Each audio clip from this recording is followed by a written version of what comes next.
Nah, ini saya akan menjelaskan tentang metode eksplorasi geofisika.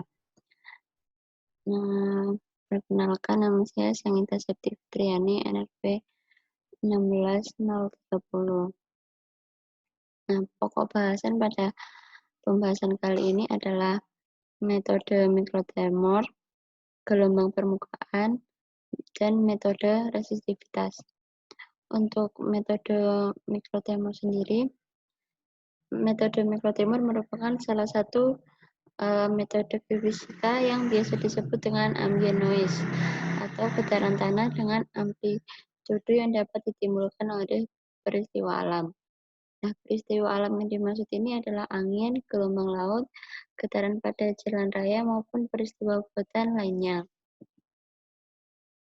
Nah, mikrotremor sangat efektif apabila digunakan untuk mengetahui besarnya nilai kerentanan tanah terhadap gempa bumi, daerah yang berpotensi longsor, daerah dengan potensi likuifaksi yang tinggi dengan melakukan pengukuran yang berada di permukaan. Nah, pada metode mikrotremor ini kita bisa menggunakan pengolahan data dengan menggunakan metode HVSR. Parameter penting yang dihasilkan dari metode HVSR adalah frekuensi natural dan amplifikasi. Nah, HVSR yang terukur pada tanah ini bertujuan untuk mengetahui karakterisasi geologi setempat. Nah, yang pertama, amplifikasi atau A adalah perbesaran gelombang seismik yang terjadi akibat adanya perbedaan signifikan antar lapisan tanah apabila merambat pada suatu medium ke medium lain yang lebih lunak dibanding dengan medium awal yang dilaluinya. Sedangkan frekuensi natural atau F0 adalah nilai frekuensi yang kerap muncul, sehingga diakui sebagai nilai frekuensi dari lapisan batuan di wilayah tersebut. Terus, jika kita sudah mengetahui nilai amplifikasi dan frekuensi natural, maka kita bisa menentukan indeks kerentanan tanah. Indeks kerentanan tanah atau KG merupakan indeks yang dapat mengilustrasikan besarnya kerentanan lapisan tanah di permukaan terhadap deformasi pada saat terjadi gempa bumi. Nah, rumus dari indeks kerentanan tanah sendiri adalah KG sama dengan A kuadrat per frekuensi natural. Nah, dalam kehidupan sehari-hari, metode mikrotremor biasa digunakan untuk yang pertama, perencanaan pembangunan gedung. Nah, parameter yang digunakan adalah kerentanan tanah yang rendah. Jika kerentanan tanah yang rendah, maka bangunan tersebut akan berdiri dengan kokoh. Terus yang kedua ada potensi longsor. Parameter yang digunakan adalah kerentanan tanah yang tinggi. Dengan kerentanan tanah yang tinggi, maka daerah tersebut akan berpotensi rawan terjadinya longsor. Untuk yang ketiga yaitu kerentanan tanah terhadap gempa bumi. Parameter yang digunakan adalah kerentanan tanah yang tinggi. Sama halnya dengan potensi longsor, kerentanan tanah yang tinggi membuat daerah tersebut berpotensi terjadinya gempa bumi. Untuk yang kedua adalah gelombang permukaan. 70% dari gelombang seismik merupakan gelombang permukaan. Oleh karena itu, gelombang permukaan sering digunakan untuk eksplorasi geofisika. Gelombang seismik sendiri dapat dimunculkan melalui dua metode, yaitu metode aktif dan metode pasif. Metode aktif ialah metode yang dengan sengaja menimbulkan gangguan yang dibuat oleh manusia. Sedangkan metode pasif ialah gangguan yang muncul secara alamiah. Gelombang seismik sendiri tersusun atas gelombang badan atau body wave dan gelombang permukaan atau surface wave. Gelombang permukaan dibagi menjadi dua, yaitu gelombang Rayleigh dan gelombang Love. Gelombang Rayleigh adalah gelombang yang terdiri dari superposisi P dan SP. Gelombang ini menjalar di dekat permukaan, dan dapat diukur dengan geofon vertikal dan horizontal. Sedangkan gelombang low sendiri adalah gelombang yang menjalar di dekat permukaan dan dapat diukur dengan geofon horizontal.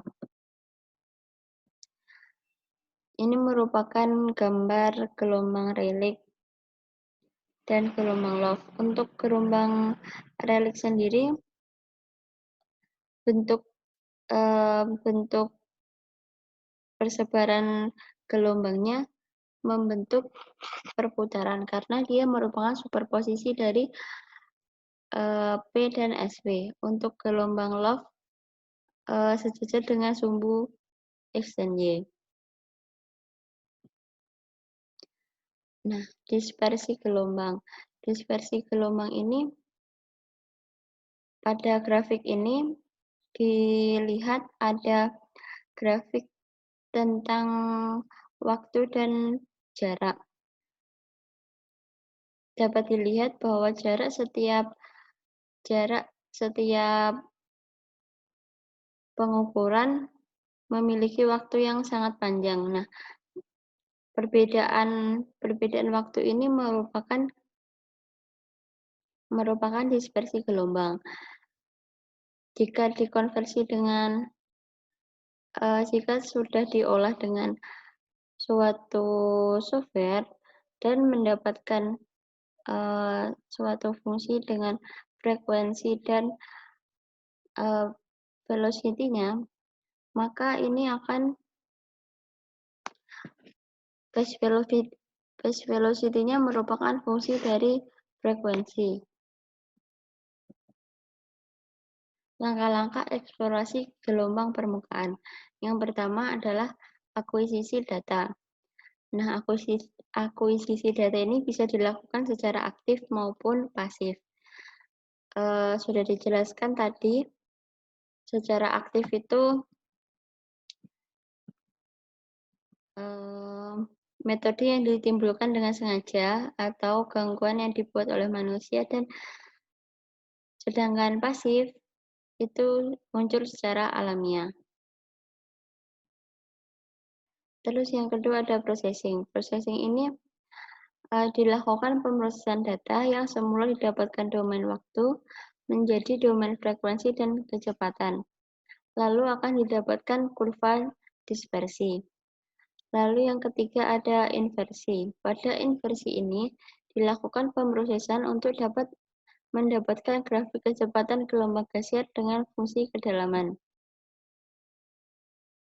Untuk desain pengukuran gelombang permukaan dapat dilihat untuk metode aktif biasanya sejajar atau berbentuk memanjang, sedangkan untuk pasif bisa beragam, yaitu bisa melingkar, bentuk L, T, square, dan lain-lain. Untuk sensor geofon dan desain pengukuran, ini bisa dilihat sesuai dengan sifat gelombang permukaannya, gelombang Rayleigh dan gelombang low. Untuk gelombang Rayleigh bisa diukur dengan vertikal geofon dan horizontal geofon, sedangkan untuk gelombang low hanya bisa diukur dengan horizontal geofon. Untuk pengelolaan sinyalnya, yang pertama akan didapatkan grafik domain waktu, terus selanjutnya akan dirubah menjadi wave number atau K dengan frekuensi, lalu akan didapatkan kurva dispersi. Untuk pengukuran gelombang permukaan, ini ada dua, yaitu secara aktif dan pasif. Secara aktif, biasanya berkisar pada frekuensi lebih dari 5 Hz dan dapat mencitrakan karakteristik dekat permukaan dengan baik, atau biasa digunakan untuk eksplorasi dangkal, seperti pada gambar di bawah. Untuk pengukuran pasif, biasa digunakan untuk frekuensi kurang dari 5 Hz dan dapat mencitrakan karakteristik geologi yang lebih dalam atau eksplorasi yang lebih dalam. Untuk dalam kehidupan sehari-hari, yang pertama bisa digunakan untuk kegempaan. Parameter yang digunakan adalah kecepatan gelombang geser. Yang kedua, likuifaksi atau pemambatan suatu tanah akibat getaran. Parameter yang digunakan adalah kecepatan gelombang geser yang rendah. Untuk yang ketiga adalah zona lemah pada longsor. Parameter yang digunakan adalah kecepatan gelombang geser yang rendah. Untuk yang ketiga ada metode resistivitas. Metode resistivitas banyak dimanfaatkan untuk eksplorasi lapisan dangkal. Metode resistivitas merupakan metode geofisika yang dipakai untuk pengukuran resistivitas semu suatu medium. Resistivitas dan resistensi sendiri ialah resistivitas merupakan besaran karakteristik dari suatu bahan atau material, dan besaran resistivitas adalah Ohm kali M. Untuk rumusnya adalah Ra per L, sedangkan resistansi adalah R sama dengan V per I. Resistansi merupakan besarnya nilai suatu bahan untuk menghambat listrik. Resistansi bergantung pada sifat bahan dan ukuran. Besaran resistansi adalah Ohm. Kenapa menggunakan parameter resistivitas bukannya konduktivitas? Karena parameter resistivitas biasanya dinilai lebih besar daripada konduktivitas. Karena sebagian besar batuan merupakan konduktor yang buruk dan memiliki resistivitas yang sangat tinggi. Namun kenyataannya batuan biasanya memiliki pori-pori yang terisi oleh fluida terutama air. Nah, untuk resistivitas dan konduktivitas ini berbanding terbalik. Berikut merupakan contoh besaran resistivitas dan konduktivitas suatu material. Resistivitas batuan. Resistivitas batuan ini dipengaruhi oleh porositas, fluida, dan kandungan lempung atau clay. Nah, arus listrik pada batuan biasanya dibawa oleh ion-ion elektrolitik dalam air. Maka resistivitas akan semakin besar jika kandungan air dalam batuan berkurang. Begitu pula dengan konduktivitasnya. Sumber arus tunggal pada medium homogen. Jika ada suatu arus di dalam bumi, kemudian diinjeksikan suatu elektroda dan dialiri arus, maka arus di dalam bumi tersebut akan menyebar ke segala arah, seperti pada gambar di samping. Nah, untuk sumber tunggal pada medium setengah ruang, jika sumber arusnya berada di permukaan, maka persebaran arusnya akan membentuk ruang setengah bola, seperti pada gambar tersebut, dan potensialnya bernilai sebesar Rho kali I per 2πr. Nah, untuk estimasi resistivitas pada medium homogen, seperti pada gambar itu, di mana C1 dan C2 adalah elektroda arus, P1 dan P2 adalah elektroda potensial. Potensial di P1 dan P2 adalah superposisi kontribusi arus dari C1 dan C2. Untuk R1, R2, R3, dan R4 adalah jarak antara elektroda potensial terhadap elektroda arus. Maka potensialnya dapat dihitung sebagai berikut. Rho I per 2πr. Nah, faktor koreksi. Faktor koreksi terhadap V1 didapatkan Rho I per 2π seper RI dikurangi seper R2. Begitu pula dengan V2. Lalu didapatkan delta V yang kemudian akan didapatkan Rho dan Diasumsikan dua pi 2pi di dalam kurung itu merupakan faktor koreksi elektroda. Nah, untuk konfigurasi pengukuran pada metode resistivitas ini ada Wiener, selam bersih, dipol-dipol, dan square. Untuk kemampuan konfigurasi pengukuran sendiri, biasanya untuk Wiener ini untuk vertical resolution, terus deep penetration atau kedalaman eksplorasi ini lebih baik memakai dipol-dipol. Nah, keunggulan masing-masing konfigurasi ini bisa digunakan untuk sesuai dengan tujuan eksplorasi tersebut. Yang kemudian resistivitas semu. Pada hakikatnya pengukuran geolistrik dilakukan pada medium non-homogen atau resistivitas bervariasi secara vertikal atau horizontal. Nah, biasanya pada suatu pengukuran mengalami dilakukan pada medium non-homogen. Seperti gambar itu, ada dua resistivitas pada satu pengukuran, Rho 1 dan Rho 2. Nah, untuk itu didapatkan faktor koreksi elektrodanya. Hasil pengukuran dinyatakan dalam besaran resistivitas semu. Resistivitas semu memberikan gambaran kualitatif distribusi resistivitas bawah permukaan. Pengukuran resistivitas semu sebagai fungsi posisi atau mapping dan sebagai fungsi spasi elektroda atau sounding.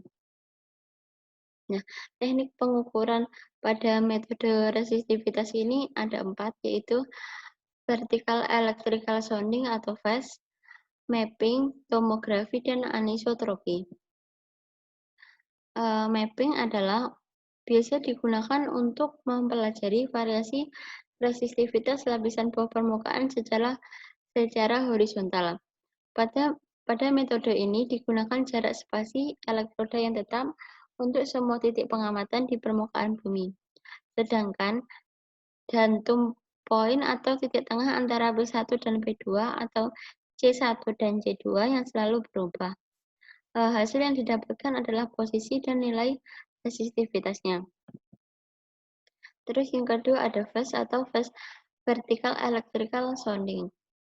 Untuk mempelajari variasi resistivitas batuan di bawah permukaan secara vertikal. Pada metode ini, pengukuran pada suatu titik sounding dilakukan dengan jalan mengubah-ubah jarak elektroda, sedangkan untuk dantum poinnya sama. Perubahan jarak elektroda dilakukan dari jarak elektroda kecil kemudian membesar. Untuk yang ketiga adalah tomografi. Biasa dipakai untuk memetakan resistivitas 2 dimensi, 3 dimensi, atau 4 dimensi. Pengukurannya di tempat yang sama, tetapi waktunya yang berubah. Perubahan waktu ini seringkali menghasilkan resistivitas yang berubah. Metode ini dengan merubah spasi pengukuran dan dantum poinnya, sehingga menghasilkan hasil 2 dimensi, 3 dimensi, atau 4 dimensi. Untuk anisotropi, pengukuran ini dilakukan di titik yang sama namun arahnya yang diubah, maka nilai parameter tersebut akan berubah. Metode ini dilakukan pada datum yang sama dan spasi yang sama, tetapi sudut pengukuran yang berubah. Sekian presentasi saya. Wassalamualaikum warahmatullahi wabarakatuh.